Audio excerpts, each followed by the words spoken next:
Every entrepreneur has been there. Growing pains obstacles make you grow gains. It's the challenges that cause us to level up. I'm your host, Alicia Domenico.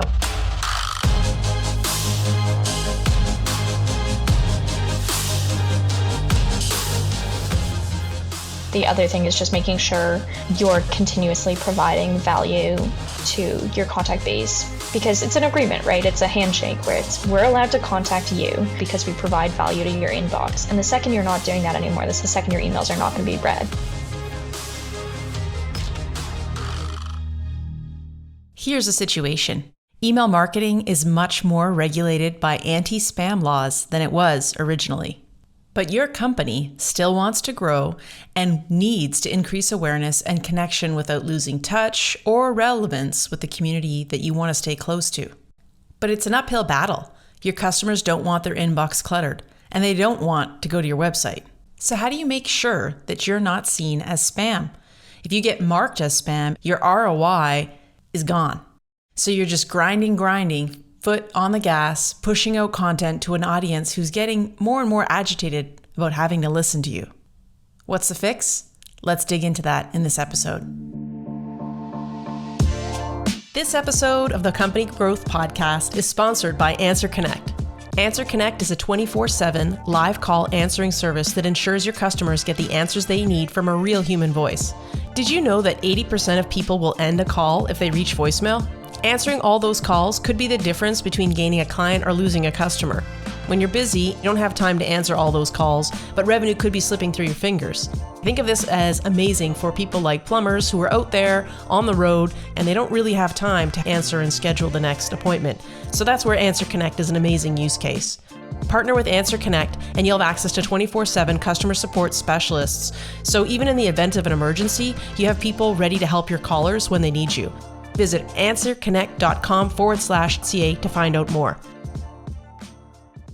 There are so many platforms that you can reach your customers on. There's almost too many. And maybe it's a little bit like we're splitting the vote by having so many different efforts that are going on, and it's really hard to get visibility on which ones are working.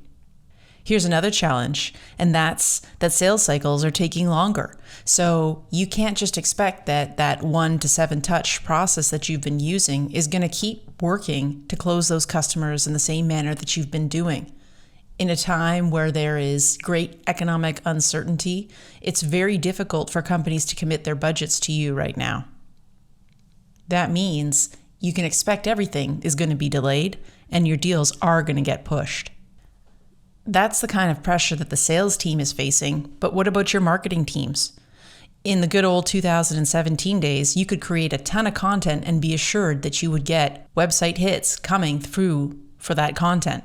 It's not enough anymore.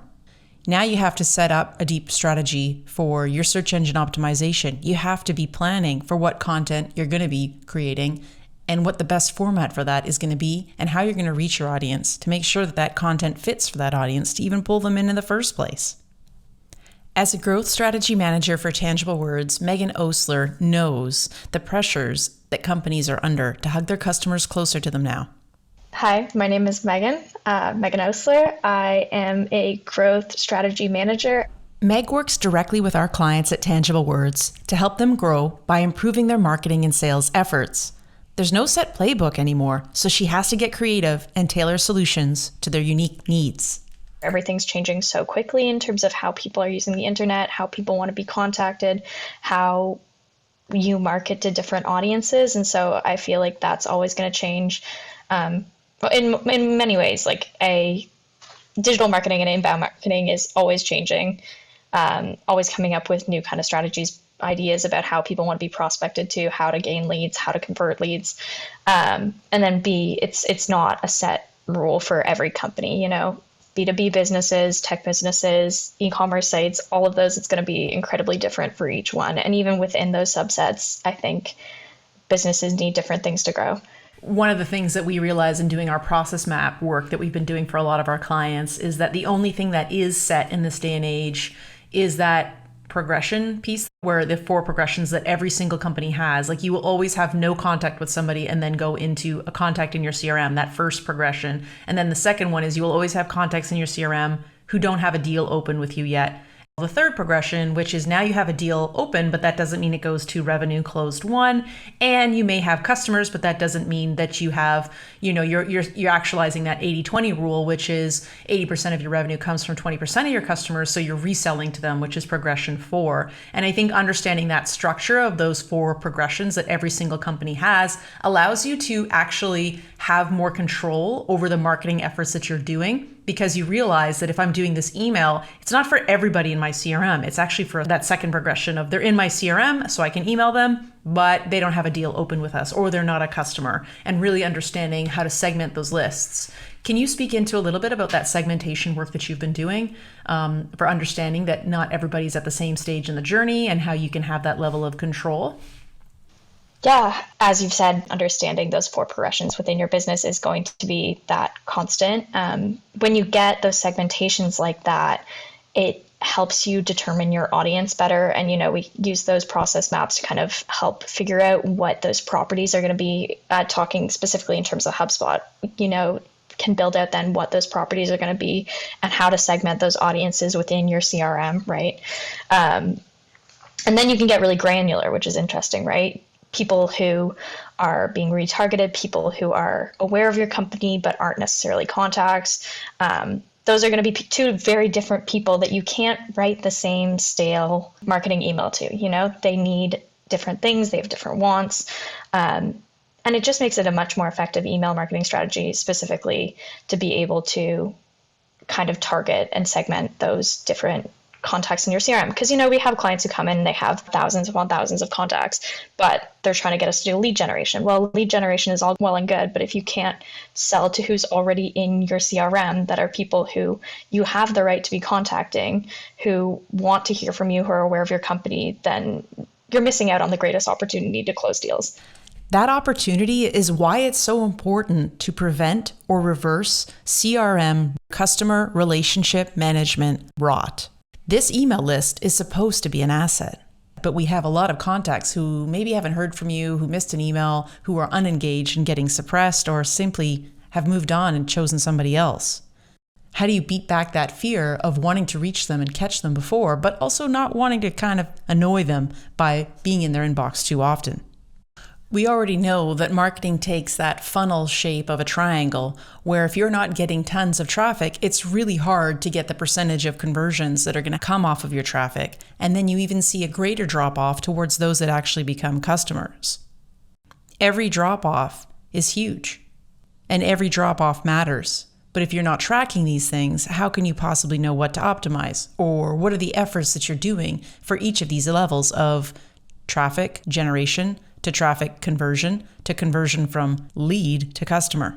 So we know we have to keep sending emails, but what? We're just supposed to let go of not seeing an ROI? Measurement is critical to getting a return on investment, but it's not as simple as we'd like. What is the right data to be tracking? And how do you segment correctly? How do you analyze the efforts for each team that they're doing to understand if it's working? And here's something else that both teams have to do. Maybe they haven't always had time for when the going was good and the money was pouring in and the deals were closing more quickly and the leads were coming in through reliable systems. But now you need to spend time analyzing what is and isn't working for you as you try these new efforts. As soon as you can catch your breath, I recommend everybody does this, because as you look to optimize which efforts you can drop and which ones you just improve to make better, that is the gold. All of these things we do in marketing only matter in so much as we can track and test and then spend time improving them. It's easy to come up with new ideas and new efforts. What's harder is to stop and be like, did that work for us? How could we make it just 1% better? In order to get data to analyze and optimize your efforts, you need to experiment. Megan has been working on a monthly e-newsletter for one of our clients. It started with deep segmentation based on lifecycle stage and proven engagement of those people. And then we did 3 trial newsletters. Now it's been running for 19 months straight. But it doesn't look the same as it did 19 months ago. We have over $11,000 worth of influence revenue, and we have 10 plus deals attributed revenue from this newsletter.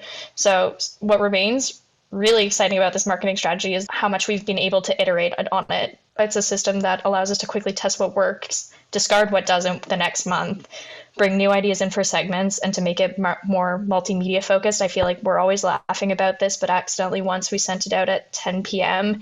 instead of 10 a.m. just because it was like, oh, well, let's see what happens.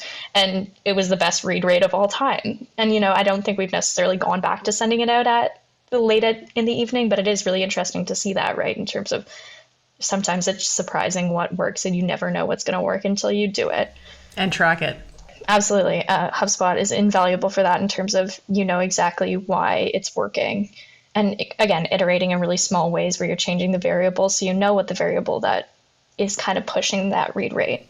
And one of the things that you achieved with that campaign was, getting out a newsletter every month is actually a really hard thing for most organizations to do, most small and mid-sized companies.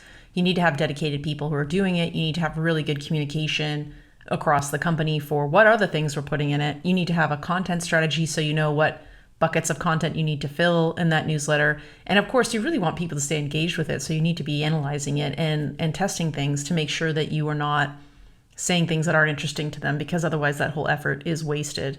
But I think, there are some newsletters that I read all the time consistently. And if I don't have a chance to read them that day, they stay in my inbox until I can process them. And I hope that a lot of the content, that the really good e-newsletters are still doing that. So all of this naysaying about email marketing and newsletters being very successful is kind of off base, because the ones that are doing it well and keeping it fresh and testing and trying and tracking, they're doing a great job of it. And they can see when they get bad results so that they can learn from it.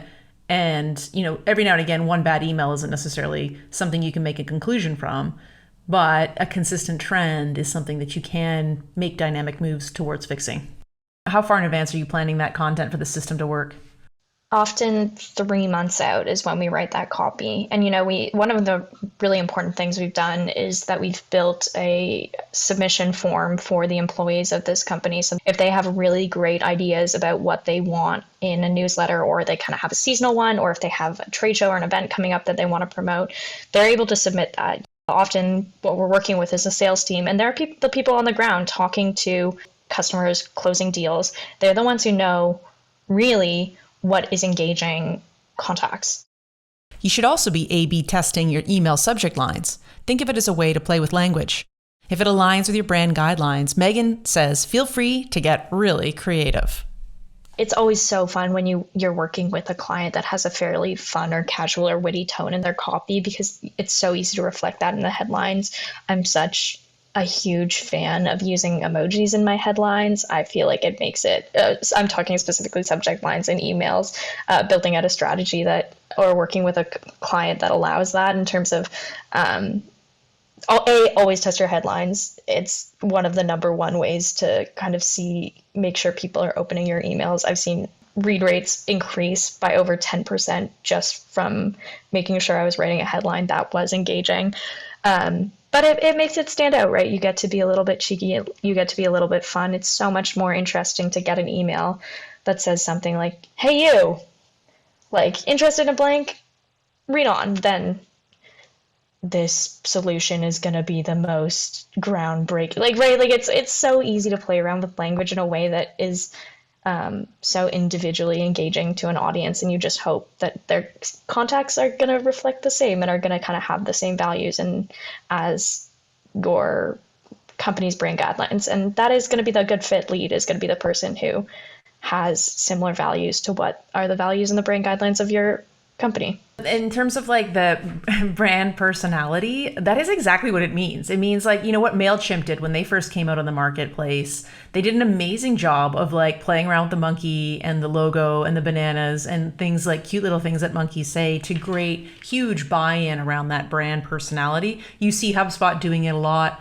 Really like leaning into that brand and of fun and of like, this is who we are in the marketplace, and stake your claim, like be that person. I think even if this works, it's a social thing, right? Like if you are that flamboyant friend in the friendship group, you are always that person, and people take you as you are because of your degree of confidence with it. So I think like, I remember when I was coming out and a lot of my friends were coming out as a gay person, and it was like, in my era, that wasn't actually done very often. Everyone wasn't always able to be themselves. And the reason I started telling you the story was because I think what we said at that time was people will accept you the way that you are and the level that you accept of yourself. And I think that's actually true for brands. So if you're like, I'm here, I'm queer, I think that's actually like how people will take you, and they'll be like, yep, that's you. That's exactly right. Right. And I think like that degree of confidence that you can have as a brand to put yourself forwards and be like, this is me, this is who I am as a brand, people buy into that. They get excited about it. So when we do our holiday email series and we're like, yep, we're giddy about Christmas, or here's a Halloween series because we're excited about that too, that I think really does resonate with our audience, or it attracts a certain audience to work with us that is actually a better fit for us too. So when you say like you hope that your audience will actually take to it, I actually think it's the inverse of that. I think you put your flag down and you say, this is us, this is what it's like to work with us. And you will attract those workers, those people, those clients who want to work with you because you will automatically be on the same page already. While personality is really important, it's even more important to get your messaging right. So the most powerful thing you can do is show your contacts how your product is a solution for their problems. Doing this well means getting really granular about what those problems they're having are, and that takes some research. You really got to be in touch with the sales team. You really got to be in touch with the development team. You need to know exactly how that product is working and how, when they're out selling, people are responding to those pain points that they might be having. You can always be doing that research kind of online if there's specific industries and verticals they're in. I love to get on Reddit. I love to get on LinkedIn and kind of research those pain points that potential customers could be having and how you can kind of shift language to be solving those pain points. What's something that you would search for on Reddit or use forums like that? So it's an amazing resource where, you don't want to bug a member of the sales team. You can get online and say you're working for a company that's targeting people in the event industry, right? That's who they're selling to. You can immediately go on Reddit, go on LinkedIn, find the LinkedIn groups that are like people who are interested in event management and see the complaints they're having, their gripes, their 10 biggest issues, or Reddit kind of doing the sub-search, event industry biggest problems or biggest issues for organizing an event.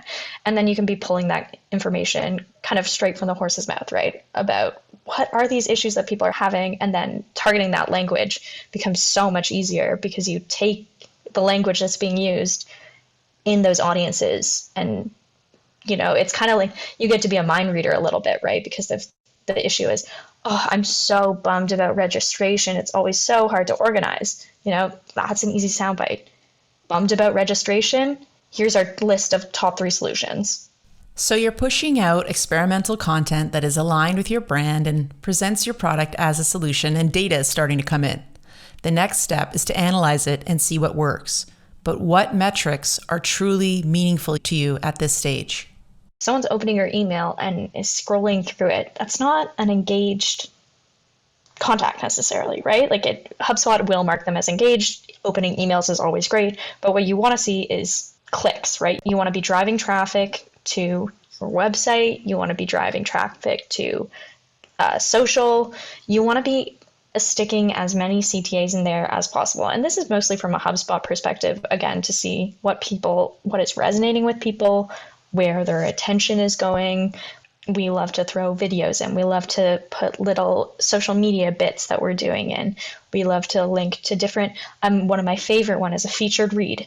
You have a lot of great content on your site, promote it, make it a little soundbite, stick it in there, link to a featured read, have an emoji of a little library, and then it's going to be engaging. People are going to want to know more about and you're also making use of things that you already have created. You're not creating anything crazy new.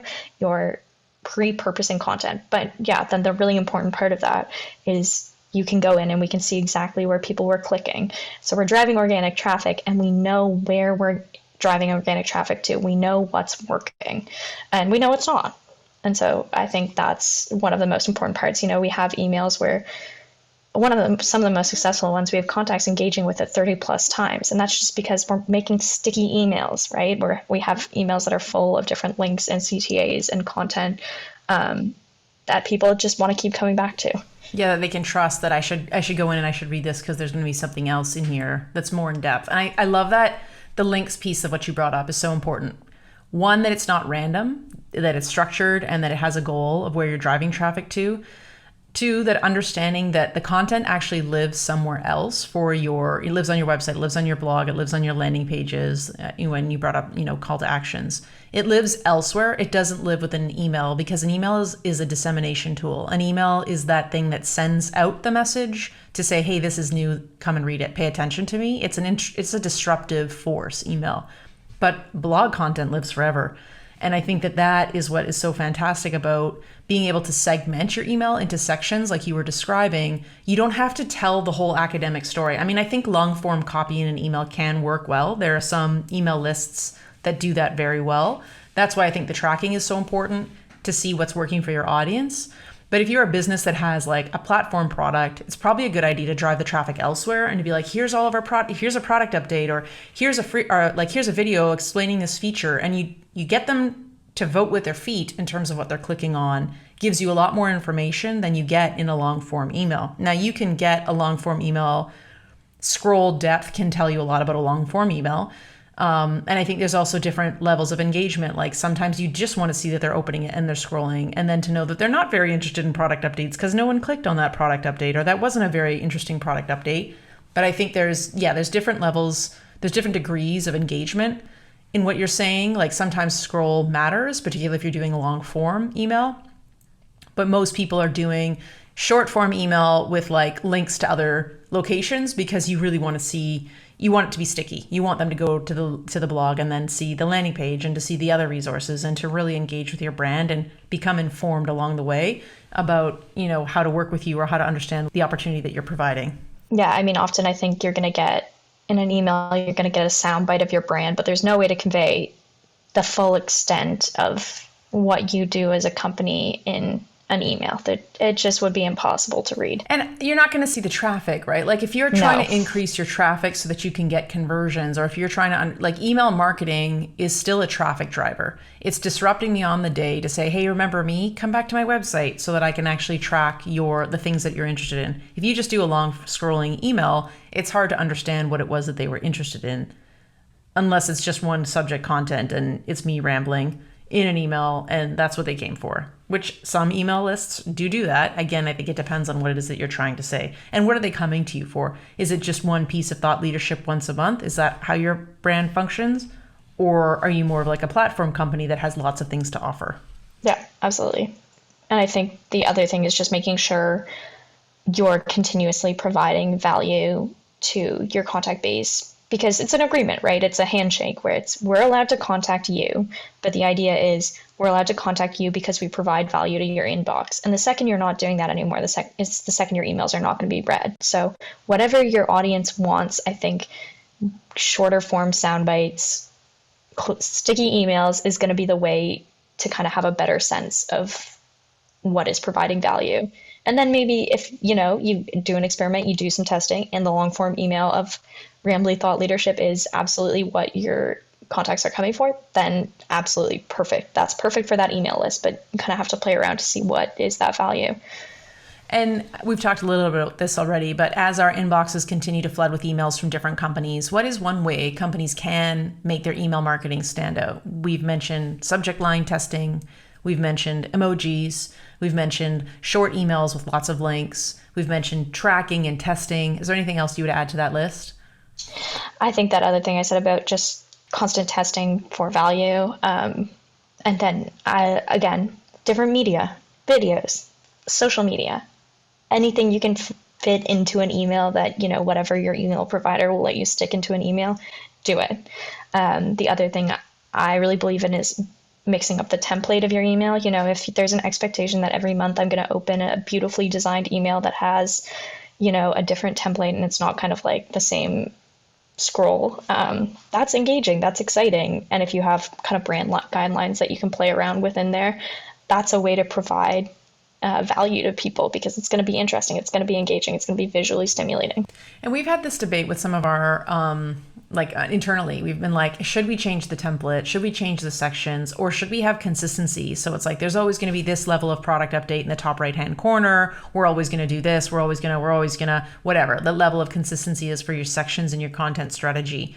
Have you felt like there is a best fit approach, or how many times would you test it before you feel comfortable being like, this is the outcome of that, yes, changing the template works better for this audience, this client, or no, consistency is the rule. Like, would you send 4?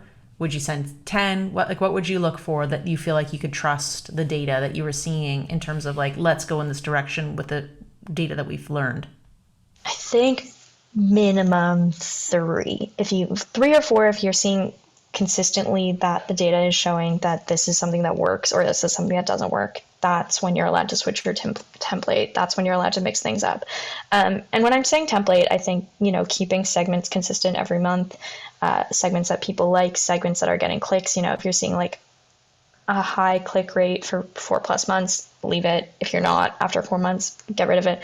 But even just, I'm saying design in terms of like mixing up new images, less stock photos, more things that are consistent to your visual brand, but are interesting and fun is other ways to do that, right? Because you're going to have different topics, so you're going to need different visual cues to kind of relate back to those topics.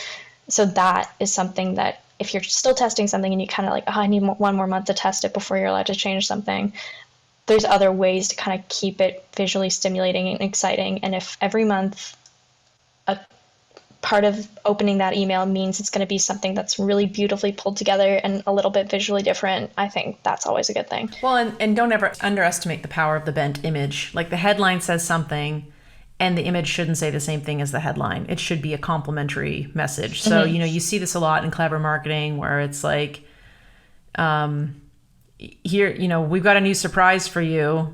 And then the person's face is in horror because maybe you're trying to make the point that surprises are bad.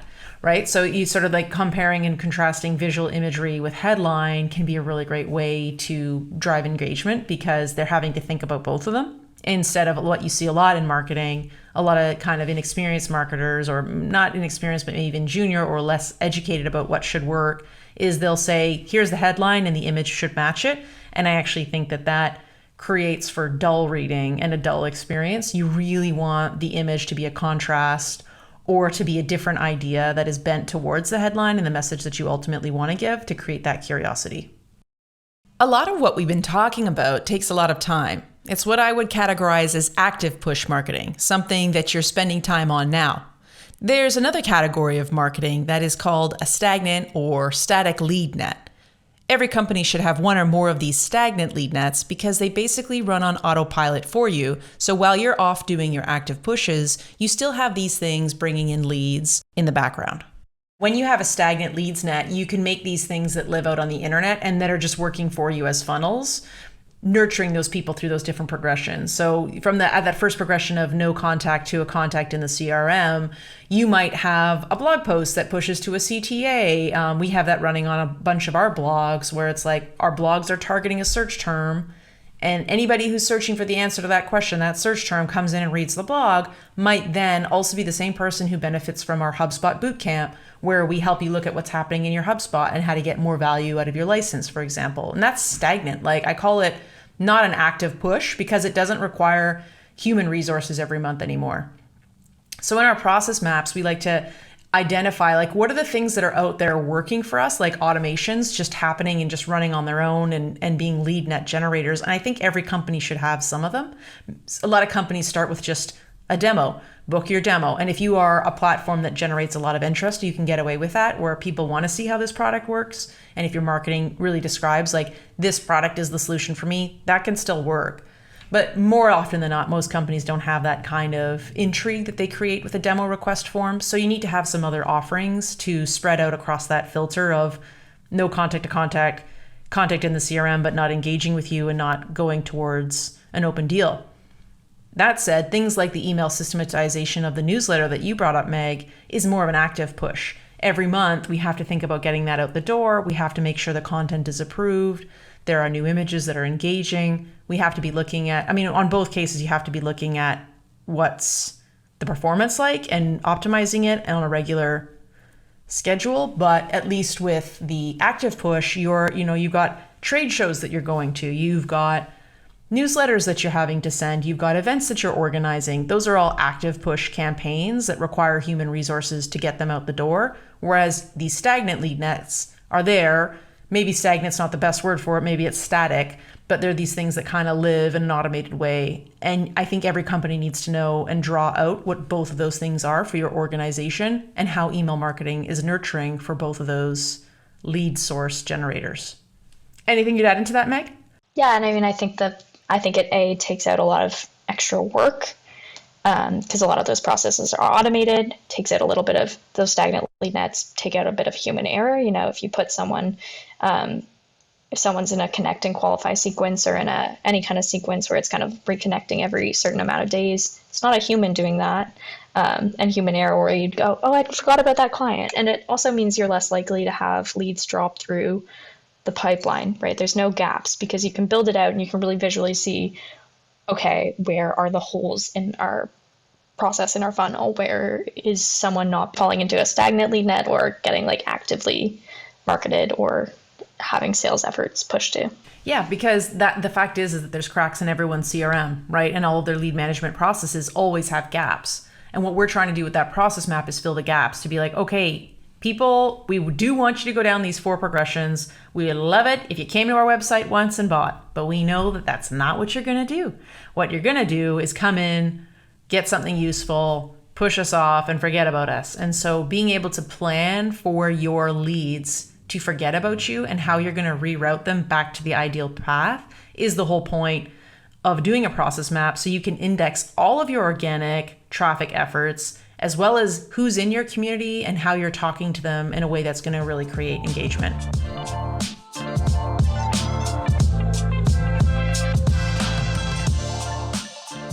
The nature of business is change. And one thing that we used to be able to rely on for the last 15 years that has now changed again is this concept of the soft sell. It used to be that if you were being helpful and your product came up, that was called the soft sell instead of the hard sell of going directly to say, buy from me, which has been frowned upon for, let's say, 20 years. But now we're seeing that everybody who is even trying to provide something that is of value is coming across as icky. And so now when you get an email from a brand, even a brand that you maybe like, it still feels disruptive, even if they're offering something that's helpful. So how do you still make sure that you're being valuable without alienating your audiences? Because you can't stop yet. I do think that the brands that you're connected to and that you do appreciate, whether you open their emails or not, it's nice to know that they still exist. So even if you're not engaging with the emails, the fact that you're not unsubscribing is probably also decent. And the occasional open email should probably be celebrated and given more kudos than it is. An email click, definitely celebrated. You're really doing something right. The more that you can focus on what it is that your customers really need to really define what your value is, the more that I think you can celebrate and confidently send out emails to your list of people who are engaging in the level of that they haven't unsubscribed. They do want to stay connected to your brand. They're glad your company still exists, even if they're not using you right now. This is important, particularly in the B2B service industry, where you don't always have a case for using somebody's services, but you still want to know that they exist and that they're out there fighting the fight to stay in existence and to stay relevant. So I think the only way that the soft sell still works is if you really know that what you're doing is helpful. It may not be helpful to everybody, and hopefully you can get a more segmented list that grows more and more refined using things like data properties and better segmentation. But in absence of that, if you know that you're out there helping people who have these verified problems, it's useful to know that you do have solutions for if they have that problem later.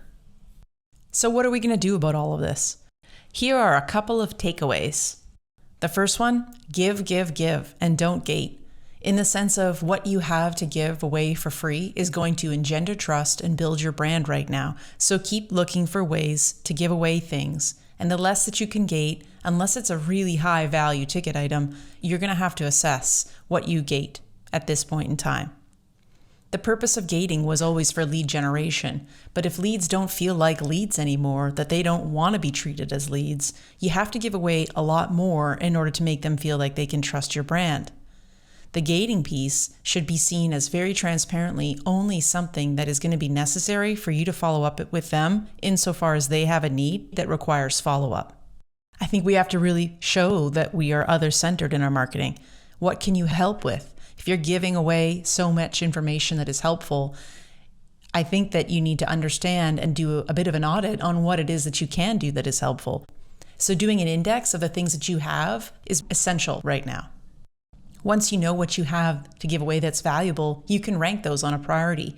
Is a lead going to see this and feel like a lead and be grateful that I'm going to nurture them if they get this help from me? And if I gate them and let them know, hey, you're a lead in my system now and I'm going to nurture you to give you more information that's helpful? How do we define helpful? Without an index of what it is that you can help with, it's very, very tricky for a sales and marketing team to actually deliver in a way that's meaningful for the end user. We need to think about how we're helping people for free. That might not be something that you've done previously, but it can make the difference of why you stand out and why people remember you now. So this index about brand and value and help, all this stuff that you're going to index is going to be really focused on that person you're trying to sell to, really focused on a day in their life and what makes their lives more difficult. And of course, you have to be careful not to call their baby ugly and be mentioning things that are going to stress them out. Sometimes that's going to happen inadvertently, but I think if you think this would create relief in this person, this would make them feel taken care of, this would make them feel seen, those are the kinds of things going to really help you win. Sales and the sales process are not going away. In fact, they're getting elongated. And that's the case. We know it. We can just plan for it and try to do the activities that are going to help us be more successful. There's a lot less fear when we feel organized, we feel like we can help people, and we know that, yeah, it is going to still be a numbers game of how many leads go through to conversion, but we're prepared for that now, and we're prepared for a longer sales cycle, and we know how we're still going to win, which means we can win, and we can feel good about what we're doing so that we are not being seen as spam, but we are out there grinding away, trying to help people who are going to really appreciate it.